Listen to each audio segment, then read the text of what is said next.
ব্যবসার যে পরিস্থিতি মুরগি হয়েছে ব্যবসার পরিস্থিতি খারাপ ভাইয়া। ভাইয়া এগুলো কি প্রোডাক্ট? এটা কত ভাইয়া? স্যার এটা তো 160 টাকা প্রাইস, আমরা 150 টাকা। 150 রাখবেন? এখন আমি যদি বলি আমাকে এটা আপনি 20 টাকায় দিবেন, 20 টাকা দিলে আপনার জন্য স্পেশাল একটা গিফট আছে। সেটা সিগারেট, এটা বলা যাবে না, এটা আপনি আগে দেন তারপর বলবো।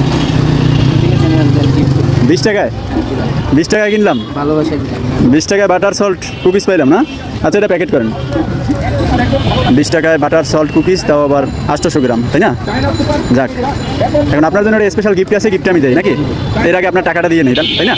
এই যে ভাইয়া 20 টাকা, এটা হচ্ছে আপনার বিস্কিটের দাম। এরপর আপনার জন্য গিফট আছে, গিফটটা দিতেছি, 1 মিনিট।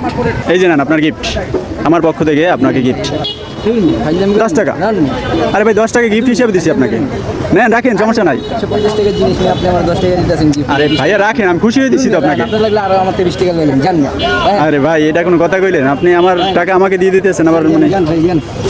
কেন ভাই? আমি যাবো কেন? আমি প্রোডাক্ট কিনতে আসছি না ভাই। আর ডিস্টার্ব করেন না। হায় হায়, পাত্তাই দিল না। না, ভরমু।